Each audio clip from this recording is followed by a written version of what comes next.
Hi, welcome to the first sports game that we will engage in our second semester for Physical Education 4. Let's play volleyball! Volleyball is a very flexible, active, and team sports game. Unlike any other sports, experience isn't really a strict requisite in order to participate in a game and fully enjoy. It is great to play with family, friends, peers, and even older individuals who wish to have fun. You can play it outside or indoors as long as you have a net and a ball. Players have the option to play it with intensity or with a mellow vibe, and it is best played for enjoyment rather than competition. Very friendly, am I right? But of course, there are still mechanics to follow, backgrounds you might be interested to know, and essential technicalities for successful play. And that is the purpose of this video. So stretch your muscles and gear up your minds as we get to know more about volleyball. Good day everyone, I'm John Philip Pilye, and for my part on this video, I'm going to tackle about the history, refined in later development of the sport, volleyball. So without further ado, let's get started.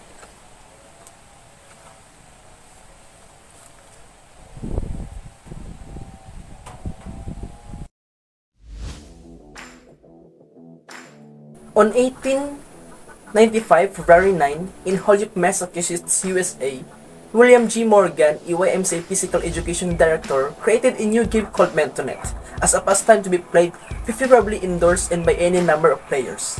The game took some of its characteristics from tennis and handball. Another indoor sport, basketball, was catching on the area, having been invented just 10 miles away in the city of Springfield, Massachusetts, only 4 years before. Mentonet, as the sport volleyball known back then, was designed to be an indoor sport less rough than basketball for older members of the YMCA, while still requiring a bit of athletic effort. The first rules written down by William G. Morgan called for a net 6 feet 6 inches in height, a 25 by 50 foot in court, and any number of players. A match was composed of 9 innings with 3 serves for each team in each inning, and no limit to the number of ball contacts for each team before sending the ball to the opponent's court. In case of a serving error, a second try was allowed. Hitting the ball into the net was considered a foul, with loss of the point or side out, except in the case of the first try serve. After an observer, Alfred Halstead, noticed the volleying nature of the game at its first exhibition match in 1896, played at the Springfield YMCA. The game quickly became known as volleyball. It was originally spelled as 2 words, volley and ball. Volleyball rules were slightly modified by Springfield YMCA, and the game spread around the country to other YMCA locations. And now, let's move forward into the refined and later development of the said sport.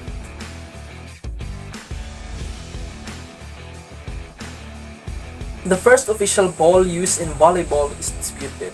Some sources say that Spalding created the first official ball in 1896, while others claim it was created in year 1900. The rules have evolved over time. By 1916, the skill and power of the set and spike had been introduced, and 4 years later, a 3 hits rule and back row hitting guidelines were established. In year 1917, the game was changed from 21 to 15 points. In 1919, about 16,000 volleyballs were distributed by the American Expeditionary Forces to their troops and allies, which sparked the growth of volleyball in new countries. The first country outside the United States to adopt volleyball was Canada in 1900. An international federation, the Fédération Internationale de Volleyball, was founded in 1947. The first World Championship were held in 1949 for men and 1952 for women. This is now popular in Brazil, Europe, where especially Italy, Netherlands, and countries from Eastern Europe have been major forces since the late 1980s. And also in Russia and other countries including China. in the rest of Asia, as well as the United States. Beach volleyball, a variation of the game played on sand with only 2 players per team, became a FIB endorsed variation in 1987 and was added to the Olympic program at the 1996 Summer Olympics. Now, let's summarize all the refined and later development of the sport, volleyball. In 1900, a special ball was designed for the sport. In 1916, here in the Philippines, an offensive style of passing the ball in a high trajectory to be struck by another player, known as the set and spike, was introduced. In 1917, the scoring was changed from 21 to 15 points. In 1920, the 3 hits per side and the back row attacks were established. In 1930, the first 2-man beach game was played. In 1934, the approval and recognition of the National Volleyball Referees came about. In 1947, the Federation International de Volleyball, or FEB, was founded. In 1948, the first 2-man beach tournament was held. In 1949, the initial World Championships were held in Prague, Czechoslovakia. In 1964, volleyball was introduced in the Olympic Games in Tokyo. In 1974, the World Championships in Mexico were telecast in Japan. In 1987, the FIB added a Beach Volleyball World Championship Series. In 1990, the World League was created. In 1995, the sport volleyball was 100 years old. In 1996, the 2-person beach volleyball was added to the Olympic Games. And that's how the game and sport of volleyball that we love came into existence. Once again, I'm John Philip Ilye. Thanks for watching.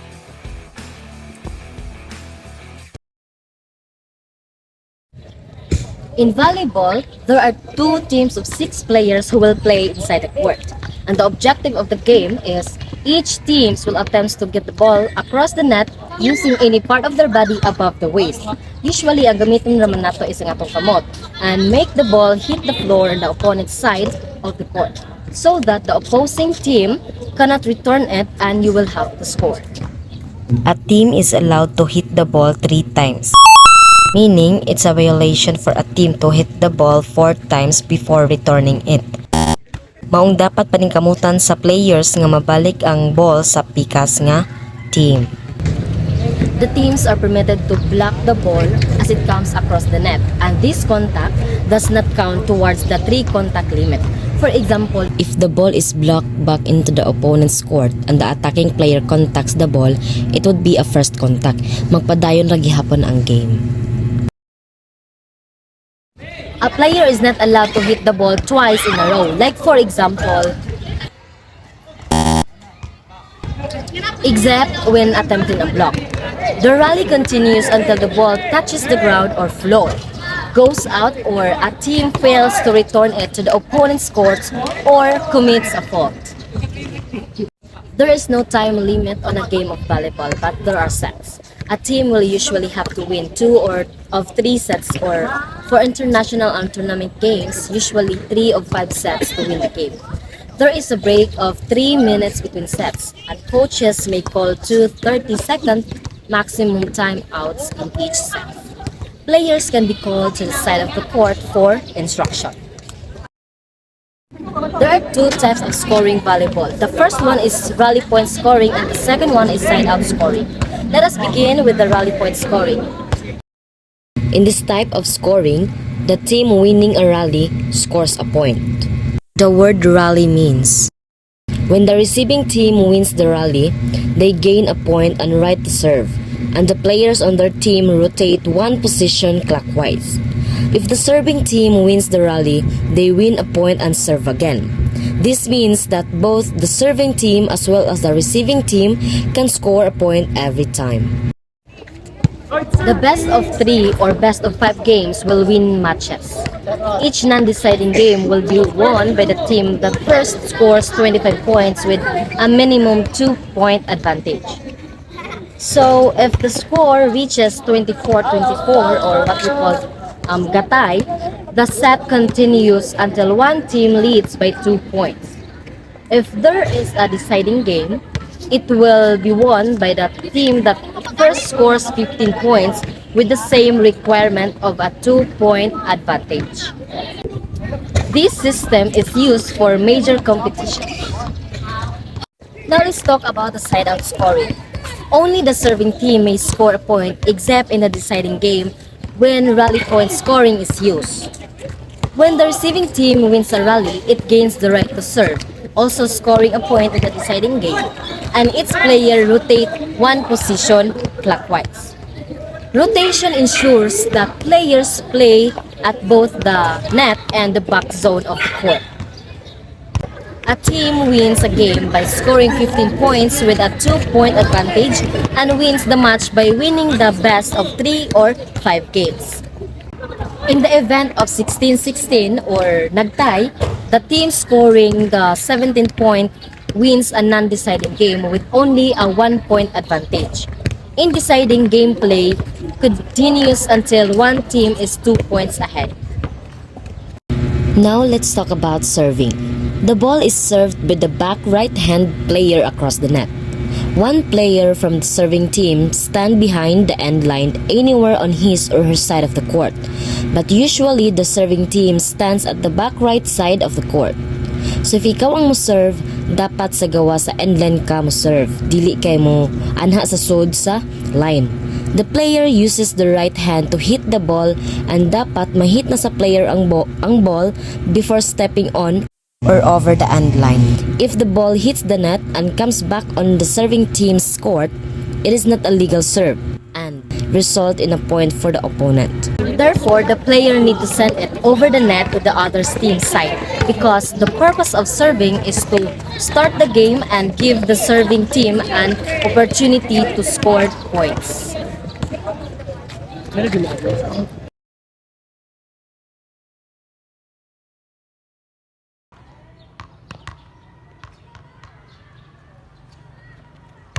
Court positions of the front court and back court players. These are the positions of the 6 players in the court. 1 is in the back row on the right side. 2 is on the front row on the right side. 3 is on the front row at the center. 4 is at the front row on the left side of the court.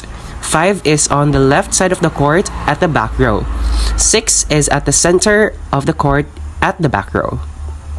Take note that these numbers are not the numbers that is written in their shirts. So here is an example of a court with my classmates as players. So we have Kenneth on area number 1, Ananias on area 2, Rhea on area 3, Estrella on area 4, Leia on area 5, and Lovely on area 6.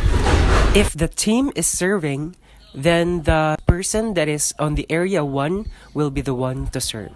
After a side out, the players of the new serving team rotate one place in a clockwise direction.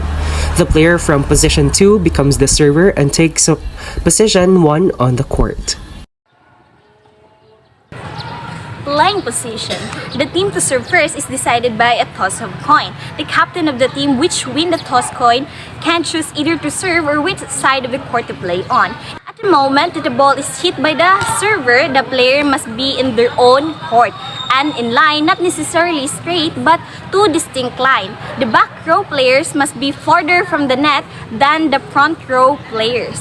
Players in the both side remains in playing position to its serve until the side out. With the team whose serving changes between set, it is serving team who rotates player. So, 1 plays clockwise. The team that loses the serve does not rotate. The rotation order remains the same through a set and can only be changed at the start of the new set. Once the ball has been served, the player can move around their one side of the court and play it in any position. The reason that The teams rotate is so that every members of the team has a chance to play in every position of the court. Substitution. Up to 6 substitute can be played in one set. Any player who joined the game as a substitute can only be substituted by the player he replaced originally. Substitute can only be made during the breaks of play, time out, between set breaks, and when the ball is out of play, and with the permission of the referee. So next, the libero. This player wear a different color of uniform from the rest of the team and can be substituted in the backcourt of any player in the team. The libero free cannot serve, spike the ball over the net, or rotate into a frontline position, but serve, receive, and defend the backcourt. There must be at least one position point played between a libero substituting off for the player and going back to the court for another player, hence there cannot be on the court for the whole game. Good day everyone, my name is Maria Angeline Bayarcal, and for today's video, you will surely learn the basic volleyball rules. Each team is allowed up to 3 contacts with the ball to get it over the net. If a front player jumps to block the ball before it comes over the net, and it remains in the opposing team courts, that does not count as a contact. What does count as a contact is when the ball is passed between members of the same team and every time a player hits the ball. Players cannot touch the ball twice in a row unless as part of a block, but they can touch it as part of the same play. For example, first and third contact. The ball is not supposed to stop in the player's hands. If it does, it is a held ball and this counts as a fault. Front row players can play an attacking hit from anywhere in their own side of the court. Back row players must not step on or in front of the attack line when they play an attacking shot or a block. However, back row players can play from in front of the attack line if the ball is below the level of the top of the net. If the ball hits the net from a service and does not go over, it is a fault against the serving side and they would lose position. The ball is allowed to hit the net during a serve if it goes over the net. If the ball hits the net and goes over during the course of a rally, a play continues. A team can hit the ball into the net and still play it, as long as they stop the ball from hitting the ground and they have enough contacts left to play it. Now, let us proceed to the facilities and equipment of volleyball.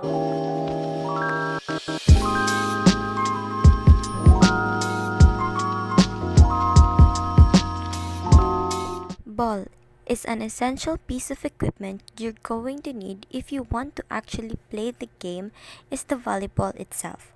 Volleyball is a spherical ball of 65 to 67 centimeters in circumference. It is made of leather or any synthetic material and weighs 260 to 280 grams. Volleyballs are available in various colors. However, for international tournaments, FIV-approved balls should be used. The volleyball court is 18 meters by 9 meters or 60 feet by 30 feet in total. The net is placed directly above the center line of the volleyball court, 7 feet and 4 inches above the ground for women and 8 feet above the ground for men. The center line divides the volleyball court equally into 30 or 9 by 9 meters. Courts. The playing courts is marked by 2 side lines, must be 2 inches wide, and must be created with a light color that is easy to discern from playing the course. The attack line should be 3 meters away from the center line. The service line, where the server serves the ball, is marked 10 feet inside the right side line on each back line.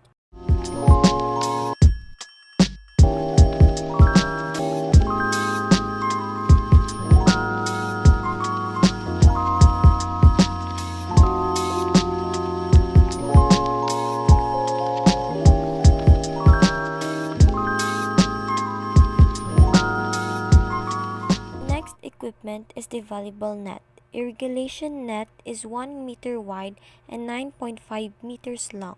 It is constructed of 10 centimeters or 4-inch square mesh. The antenna on the net are flexible rods made of fiberglass. They are 1.8 meters long and 10 centimeters in diameter.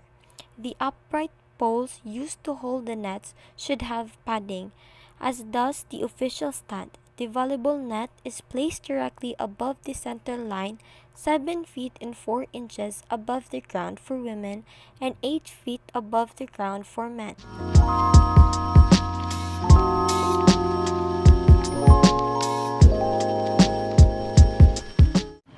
In a game of volleyball, there are different people, also known as the officials, to officiate or to make sure that the game runs smoothly.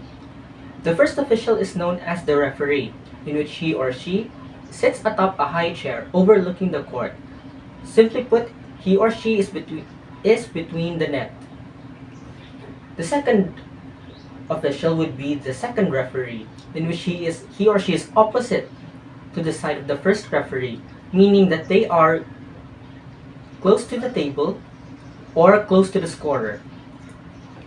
The third official would be the lineman, so it can be 2 or 4 people that are on different corners of the court. Their responsibility is to ensure that during the game, they can determine whether or not a ball is in or out, while also making sure that players may have touched the ball during the participation of the game. Lastly, the fourth official is the scorer. They sit on the table opposite to the first referee, meaning they are alongside the second referee and will be keeping tabs on the scores, the names of the participants or players, as well as determining whether or not the proper order of the game is given. Faults, meanwhile, can lead to point deduction to the opposing team. These may be if the ball touches the ground, the ball does not go over the net, or the ball crosses the center underneath the net. The list of other faults include foot over center, in which the foot must have contact with the center line. Crossing space. The ball must not touch the antenna, but the net is valid or fine. Double contact, also known as double touch. One action must be taken when hitting the ball per player. Other faults include illegal substitution, going to the opponent's side of the court, blocking a service, deliberately touching an opponent, illegally standing in front of the serving player, the player position is wrong, and leaving the court without permission. These are some of the faults that are deemed improper and will result in the deduction of points. Position of players at the moment of service. So we have a picture here as the possible front and back faults. So these pictures illustrates the position of players at the moment of service. We can see player 1, 2, 3, 4, 5, and player 6. If a player is guilty of misconduct, the team will be penalized as above. If it happens again, there will be a warning from the referee about behavior, and players can be dismissed from the game for repeated infractions of the misconduct rule, or instantly for showing any aggression towards another player of official. And if a team cannot bring on a substitute and keep the numbers of court at 6, they will lose the match automatically.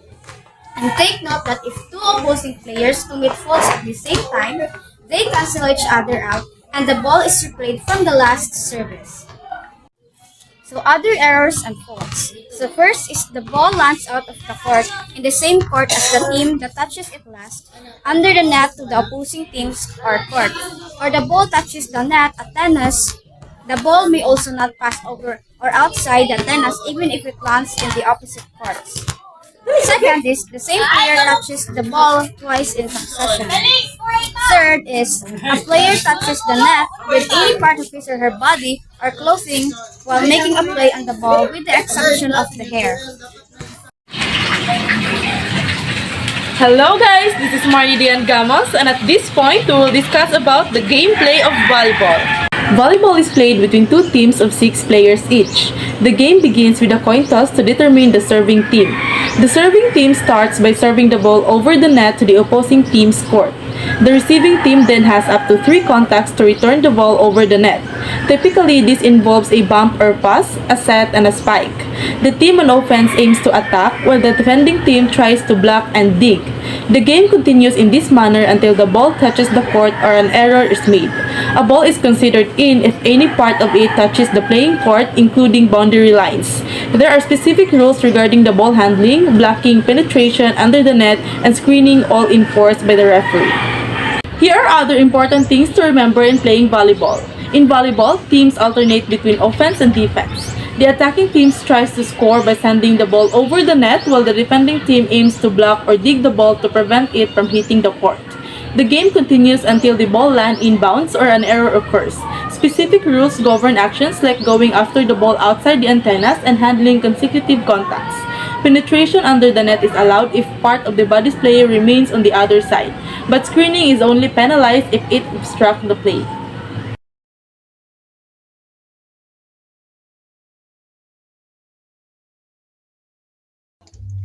Volleyball is a dynamic and fast-paced sport that requires a deep understanding of its scoring system and player positions.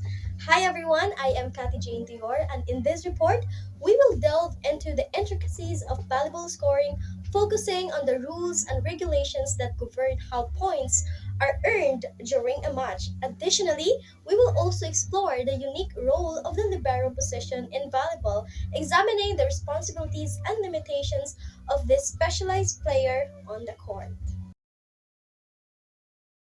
Volleyball scoring. Volleyball scoring follows a rally point system where points can be scored by both serving and defending teams. A point is awarded on every rally, regardless of which team served. Matches are typically played in a best of 5 sets format, with each set played to 25 points, with some exceptions, and a team needing to win by at least 2 points.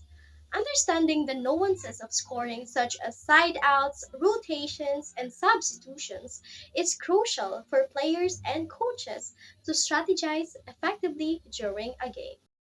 So here are the following ways on how a score or a point is earned during a match. First is when the ball contacts the floor within the court boundaries or an error is made, the team that did not make the error is awarded a point whether they served the ball or not.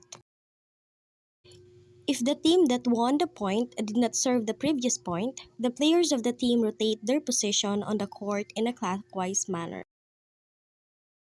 Next, the team that won the point serves for the next point. If the team that won the point served in the previous point, the same player serves again. The game continues with the first team to score 25 points and be 2 points ahead awarded the set. Matches are best of 5 sets, and the fifth set, if necessary, is usually played to 15 points. Scoring differs between leagues, tournaments, and levels. High schools sometimes play best of 3 to 30, and the NCAA games are played best of 5 to 30. And now let's move on to the libero. In volleyball, the libero position plays a crucial role in the success of a team. The libero is a specialized defensive player who wears a different color jersey and has specific limitations on their actions. Their primary role is to excel in defensive skills, particularly in digging and passing, and they're not allowed to perform attacking moves from the front zone. The importance of the libero in volleyball can be understood through several key aspects. In 1998, the libero player was introduced internationally. The term meaning free in Italian is pronounced libero rather than libero. The NCAA introduced the libero in the year 2002. The libero is a player specialized in defensive skills. The libero must wear a contrasting jersey color from his or her teammates and cannot block or attack the ball when it is entirely above net height. When the ball is not in play, the libero can replace any back row player without prior notice to the officials. This replacement does not count against the substitution limit each team is allowed per set, although the libero may be replaced only by the player whom they replaced.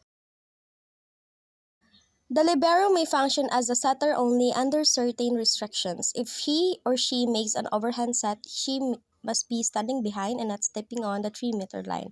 Otherwise, the ball cannot be attacked above the net in front of the 3-meter line. An underhand pass is allowed from any part of the court. The libero is generally the most skilled defensive player on the team. There is also a libero tracking sheet where the referees or officiating team must keep track of who the libero subs in and out for. There may only be one libero per set or game, although there may be a different libero in the beginning of any new set or game. A libero is not allowed to serve according to international rules with the exception of the NCAA Women's Volleyball Games, where a 2004 rule change allows the libero to serve, but only in a specific rotation. That is, the libero can only serve for one person, not for all of the people for whom she goes, and that rule change was also applied to high school play soon after. In conclusion, mastering volleyball scoring and understanding the role of the libero are essential components for success in this sport. By analyzing these aspects in detail, players and enthusiasts can gain a deeper appreciation for the strategic elements that make volleyball an exciting and competitive game. Hello everyone, I'm Ella Gabaysen and I'm going to tackle the recent rule changes and necessary skills in playing volleyball. Rule changes enacted in 2000 include allowing serves in which the ball touches the net as long as it goes over the net into the opponent's court. Also, the service area was expanded to allow players to serve from anywhere behind the end line but still within the theoretical extension of the sidelines. Other changes were made to lighten up calls on faults for carries and double touches, such as allowing multiple contacts by a single player on a team's first contact provided that they are a part of a single play on the ball. Concurrently, competitive teams have honed 6 fundamental skills: serve, pass, set, attack, block, and dig.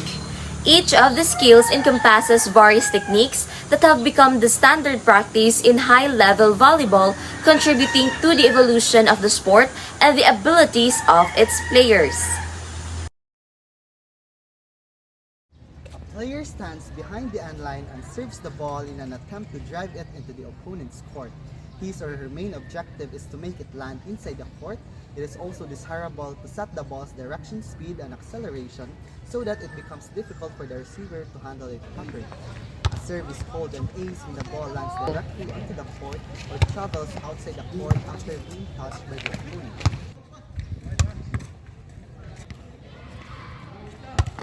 Now, I will show you the different types of serves.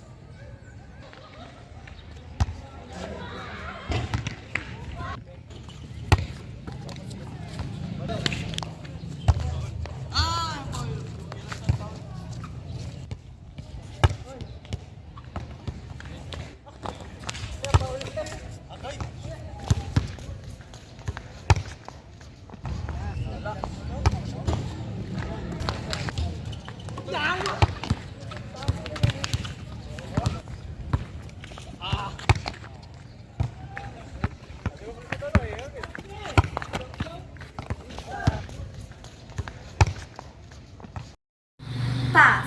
Also called reception, the pass is the attempt by a team to properly handle the opponent's serve or any form of attack. Proper handling includes not only preventing the ball from touching the court, but also making it reach the position where the setter is standing quickly and precisely. The skill of passing involves fundamentally 2 specific techniques. First, the underarm pass or bump, where the ball touches the inside part of the joint forearms or platform at waistline. Then, the overhand pass, where it is handled with the fingertips like a set above the head. Set is usually the second contact that a team makes with the ball. The main goal of the setting is to put the ball in the air in such a way that it can be driven by an attack into the opponent's court.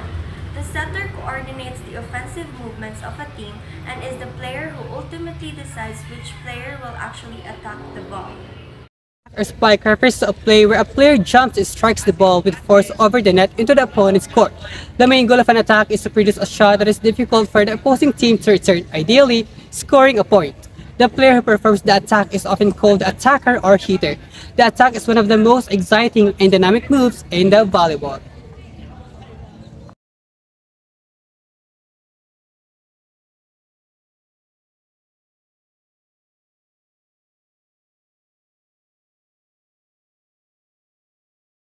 Contemporary volleyball comprises a number of attacking techniques. Backcourt or back row attack. An attack performed by a back row player. The player must jump from behind the 3-meter line before making contact with the ball, but may land in front of the 3-meter line.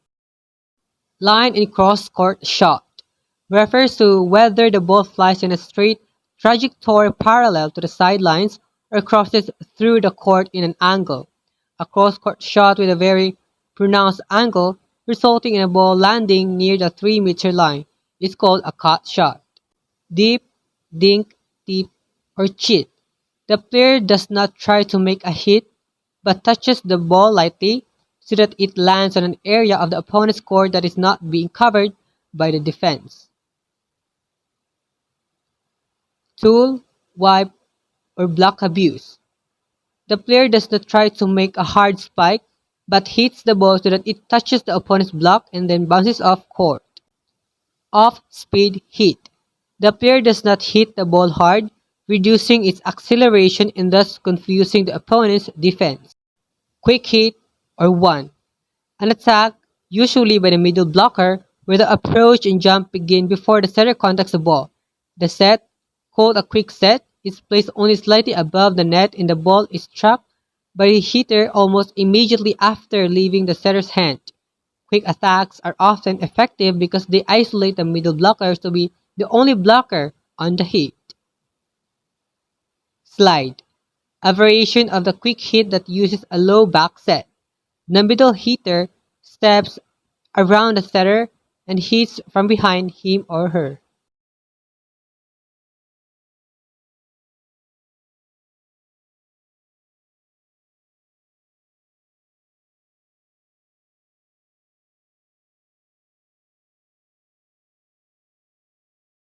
Double quick hit, or stack or tandem. A variation of quick hit where two hitters, one in front and one behind the setter, or both in front of the setter, jump to perform a quick hit at the same time. It can be used to deceive opposite blockers and free a fourth hitter attacking from the backcourt, maybe without a block at all.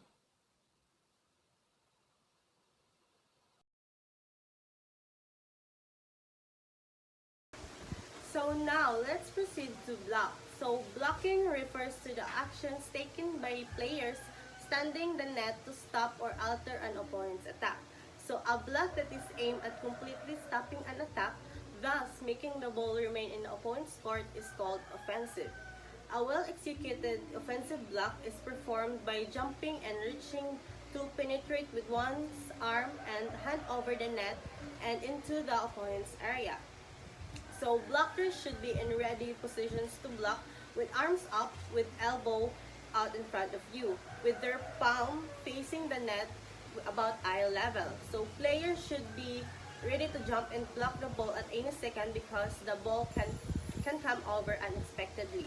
So a roof is a spectacular offensive block that redirects the power and speed of the attack straight down to the attacker's floor, as if the attacker has hit the ball into the underside of a peak house roof.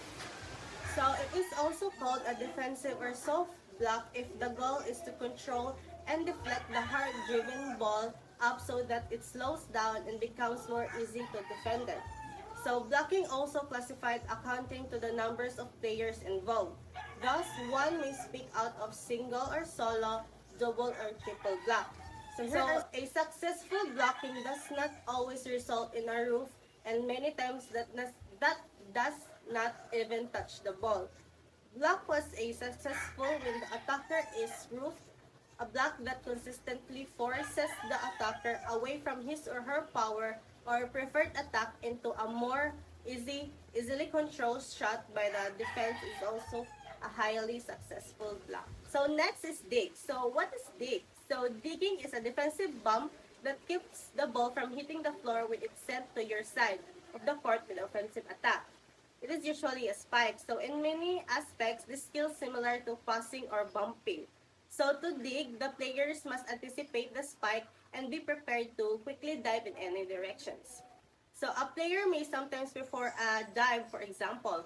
So throw his or her body in the air with forward movement to attempt to save the ball and land on his or her chest. When the player is also slide his hand under the ball that is almost touching the court is called pancake. So some players also forced to drop his or her body in order to save the ball. So here are some pictures that describe what this digging looks like.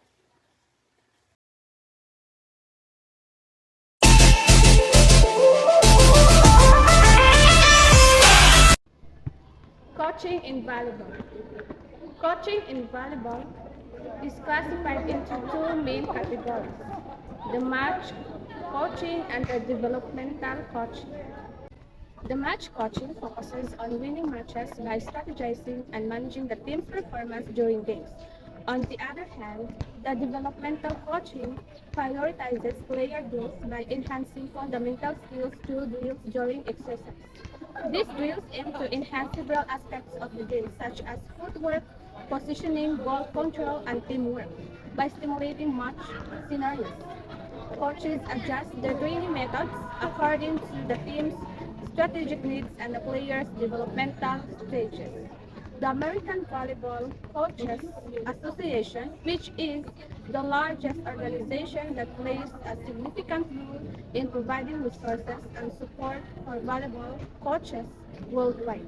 So in terms of strategy, strategic positioning and rules of players during an international volleyball match between Italy and Russia in 2004.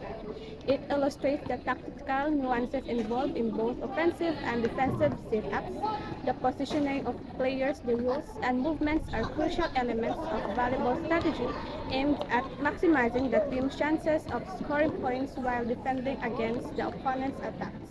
It also emphasized the specialized role of liberos, who are commonly substituted for middle hitters or blockers in the back row positions, emphasizing the importance of player substitution in optimizing team performance.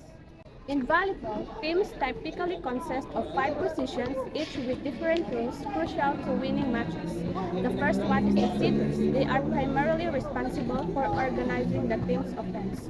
Their main task is to deliver the second touch, setting the ball in a way that allows attackers to hit it into the opponent's court for a point.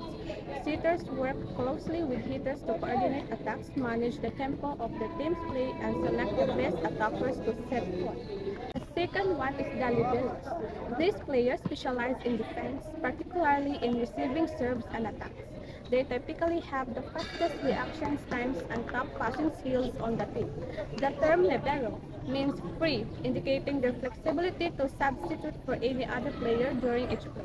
Liberos don't need to be told because they never play at the net. Instead, their focus is on passing and defensive play. Liberos are easily identifiable on the court by wearing a different colored jersey from their teammates. Next is the middle blockers or middle hitters, are primarily focused on fast attacks near the setter and specialize in blocking. They quickly set up double blocks to defend against opponents' fast plays, typically positioned near the center of the court. Outside hitters attack from near the left and clear, often utilizing longer approaches due to the higher sets they receive. They are responsible for attacking from the left side and are positioned outside the court sideline.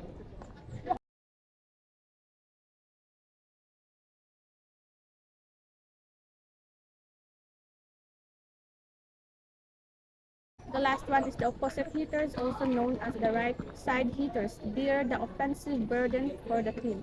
They attack primarily from the right side, forming strong blocks against outside hitters from the opposing team. Opposite hitters receive seat balls from the front and back rows, and their hits are crucial for scoring points.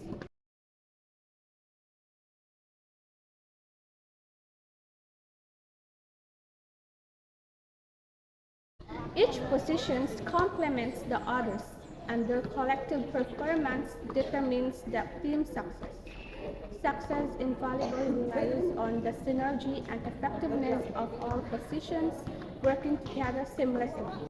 Formations. There are three standard formations in volleyball, namely the 4-2, 6-2 and 5-1. The numbers in the names of these formations refer to the number of hitters and setters, respectively. The 4-2 formation is often used if the team does not have strong hitter and it's common at a lower level of play. In this formation, there are 4 hitters and 2 setters. In order to always have a setter in either row, setters will position themselves opposite each other in the rotation. Front row setters will assume the center front position with hitters flanking after service. As there are only 2 hitters or attackers, the team will have fewer options for offensive plays. However, the setter has the option to hit the ball over the net on second touch as a surprise attack play. In the 6-2 formation, all 3 front row players are attackers and a player from the back row comes forward. This formation allows all 6 players to act as hitters, while having the option of 2 players being able to choose to act as setters. This is similar to the 4-2 formation, but the back row setter is able to come forward to set. The advantage of this formation is the ability to maximize offensive plays as there will always be 3 front row hitters available. However, it also requires the 2 setters to be good hitters, especially when they are not setting up plays. There is only 1 player who assumes the role of setter in the 5-1 formation. The setter will remain in the back row while the 3 front row players are attackers. The setter can swap positions with any front row attacker when required. This allows for the team to have the option of having 5 attackers at any point during a play. The player opposite the setter in this formation is called the opposite hitter. Opposite hitters do not pass. They stand behind their teammates when the opponent is serving. Using this formation, the team has the option of using the opposite hitter as the third attack option when the setter is in the front row position. The advantage of this formation is that there will always be 3 hitters for the setter to pass the ball to. And if the setter plays well, the opponent's blocker may not have enough time to block the play. This increases the chances for the attacking team to make a point. Additionally, the setter can confuse the opponent by jumping and hitting the ball into the opponent's side during second contact. The 5-1 formation is actually a mix of 4-2 and 6-2. When the setter is in the front row, the offense will look like a 4-2 formation. When the setter is in the back row, the offense will look like the 6-2 formation. Good day, everyone. I am Fatima G. Bisto from BSN Social Studies 22, and today we are down to the location of match officials in volleyball. First, we have the first referee, also known as the head referee. So as you can see, stand at the raised position, also called as the referee stand. So the referee's view must be approximately 0.5 above the level of the top of the net. Next, we have the last one on the opposite side. We have the second referee. So the second referee will assess the first referee in making decisions in the court. Specifically, the responsibilities of the second referee is to control the gameplay and also to control the substitution and to the service order. Next, we have the four line judges. So the 4 line judges are positioned at the border of the court. The borders of the court near the boundary line. So they will use these hand signals or flags to determine whether the ball is in or out. So they will signal the referee about their decision. So they are the crucial officials in terms of playing volleyball because they will make sure that there is a fair play. Next, we have the last one, the scorer. So the scorer is positioned at the scorer's table. So they will be the one that's responsible in keeping the track record or track points within the game volleyball. And that will be all about the location of the match officials. And now, I will gonna portray the different referee signals.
Thank you.